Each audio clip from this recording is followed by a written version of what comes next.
Mi nombre es Edison Alexander Monchuni, estudiante de la Universidad Laica Eloy de Manabí, y sesión en cargo de la carrera de Ingeniería de Sistemas, con el tema general de sociedades históricas y con el tema principal de la breve historia del Ecuador. Ahora continuamos con el tercer subtema de las principales etapas de la historia del Ecuador, el cual es la Gran Colombia. La Gran Colombia fue un proyecto breve que resultó inviable. Inició en el año de 1821 con la unificación de lo que hoy se conoce como Colombia, Venezuela, Ecuador y Panamá. Su primer presidente fue Simón Bolívar, aunque en un primer periodo fue gobernada por el vicepresidente Francisco de Paula Santander, quien llevó a cabo algunas reformas de cuestión de comercio, laboral, fiscal, entre otras. Ya más tarde, para el año de 1826, Bolívar retomó el mando de la Gran Colombia y, debido a diversos factores y presiones de fuerzas regionales, buscó implementar medidas de corte conservador e incluso de corte monárquico.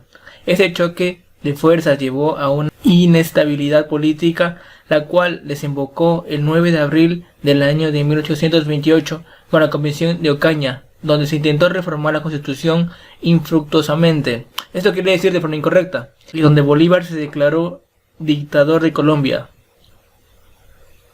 Este fue uno de los detonantes para que en el año de 1830, luego de 11 años de resistencia, se desintegrara la Gran Colombia, formándose las actuales repúblicas de Panamá, Venezuela, Colombia y Ecuador. Con esto se instaura la primera Asamblea Constituyente en Riobamba, el 4 de agosto de 1830, con la asistencia de 21 diputados, 7 por cada departamento de Quito, Guayaquil y Cuenca, creando así el estado denominado Ecuador, nombre dado por los geodésicos un siglo antes.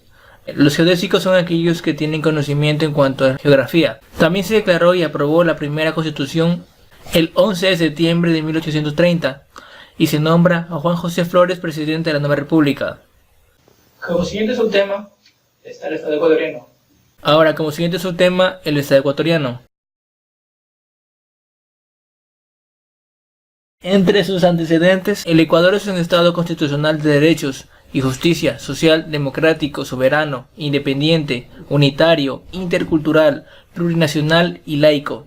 Se organiza en forma de república y se gobierna de manera descentralizada. La soberanía radica en el pueblo, cuya voluntad es el fundamento de la autoridad, y se ejerce a través de los órganos del poder público y de formas de participación directa previstas en la Constitución.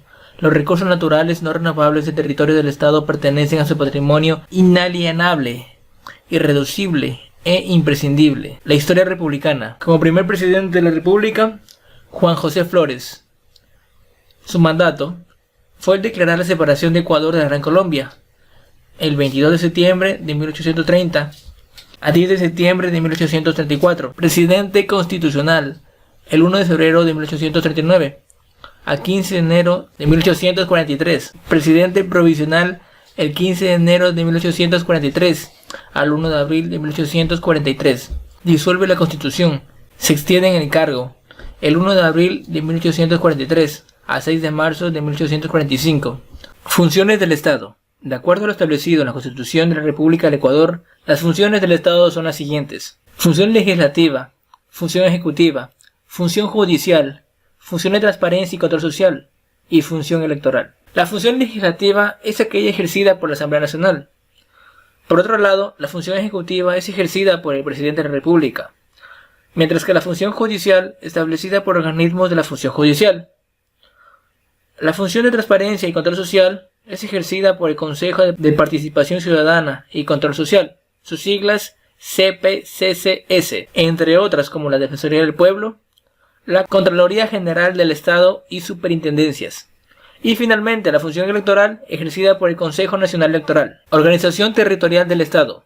Niveles de gobierno. La Constitución de la República y el Código Orgánico de Ordenamiento Territorial, Autonomía y Descentralización dividen el territorio en diferentes gobiernos: gobierno central, gobiernos regionales, gobiernos cantonales y gobiernos parroquiales, los cuales tienen competencias exclusivas para un nivel de gobierno y competencias concurrentes, es decir, que puede trabajar de manera complementaria. Niveles de gobierno: gobierno central, gobierno regional, gobierno cantonal, o también denominado gobierno autónomo centralizado cantonal, GAT.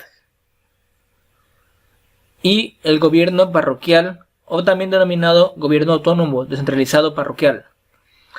El gobierno central tiene las siguientes competencias: defensa nacional, relaciones internacionales, registro de personas, política económica, políticas de salud, recursos naturales, manejo del espectro radioeléctrico, manejo de sectores estratégicos, electricidad, agua, energías, minas, telecomunicaciones y endeudamiento externo.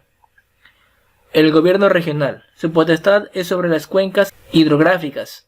Gobierno provincial o autónomo descentralizado provincial. Se encarga del manejo de vías, riego y desarrollo productivo.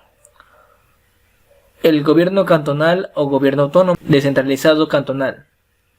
Se encarga de servicios públicos de agua, saneamiento, construir y manejar la infraestructura de salud y educación, vialidad y control sobre el uso y ocupación del suelo, manejo de desechos sólidos, saneamiento ambiental, planificar y regular el tránsito y el transporte terrestre, regulación de tasas, tarifas y contribuciones especiales de mejoras.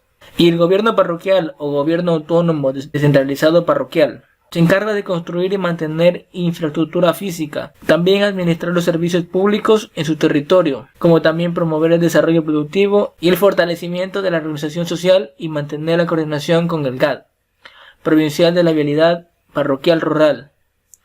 Gestionar y coordinar y administrar los servicios públicos que se les sean delegados o descentralizados por otros niveles de gobierno. De forma adicional, en la organización territorial del Estado se distinguen regiones, provincias, cantones, parroquias rurales y urbanas, comunidades, comunas, recintos y barrios.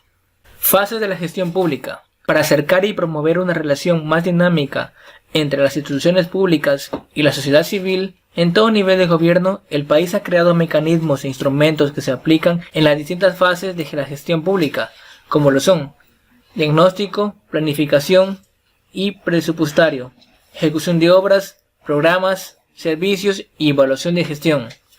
De forma que el diagnóstico, después de un diálogo y de diferentes reuniones en cada nivel de gobierno y de acuerdo a las competencias que tienen los gobiernos parroquiales, tanto cantones, provincias, regiones o nivel central, se establecen o desarrollan agendas de desarrollo, los planes de desarrollo, ordenamiento territorial, entre otros, etc.